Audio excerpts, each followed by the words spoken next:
তারা অবশ্যই সবাই চিনো, বাবার ধাম বলা হয় এটাকে। জায়গাটায় আমি প্রথমবার গিয়েছি, কিন্তু জায়গাটার ব্যাপারে আমি অনেক শুনেছি আর আমার খুব ইচ্ছা ছিল যে আমি এখানে আসব। এখানে আসার আমার কোনো প্ল্যান ছিল না, আমরা এসেছিলাম অন্য একটা জায়গায়, শুনলাম যে এখান থেকে বেশি দূর না এই জায়গাটা। তো তারপর সেখান থেকে কাজ মিটিয়ে আমরা চলে এসেছিলাম এই বালাপোতায়। সো এই জায়গাটা এত সুন্দর, মানে এখানে আসলে যে শান্তিটা। আমরা গিয়েছিলাম চৈত্র মাসের ফার্স্ট দিন।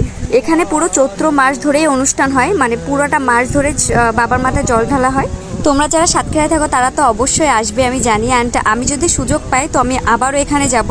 এই জায়গাটায় আমি প্রথমবার গিয়েছি, তো কোথা থেকে কিভাবে যেতে হয় সেটা আমি জানি না, কিন্তু আমাদের গ্রাম থেকে 2 কিলোর পথ বাইকে করে।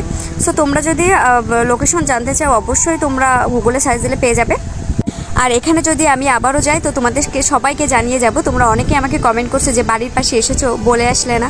আসলে তেমন প্ল্যানই ছিল না এখানে আসার, কোনো প্ল্যান ছিল না, হুট করে চলে আসা। ওই যে বলে না বাবা ডাকলে যেতেই হবে, সো সেরকম একটা ব্যাপার হয়েছে আর কি আমাদের। কিন্তু এখানে গিয়ে আমরা প্রচুর শান্তি পেয়েছি। আমার বারবার মনে হয়েছে যে এখানে আমরা পুরো 2 ঘন্টা টাইম স্পেন্ড করেছিলাম। এখানে বসে এত শান্তি লাগতেছিল আমাদের। তোমরা যারা এখানে আসো তারা তো অবশ্যই জানো, আর যারা আসোনি এখনও তোমরা চলে আসতে পারো এই জায়গাটায়। এখানে পুরো চৈত্র মাস ধরে অনুষ্ঠান হবে। আমরা প্রথম দিন গিয়েছিলাম, তেমন কোনো কিছু ছিল না, কিন্তু আস্তে আস্তে অনেক জমজমাট হবে।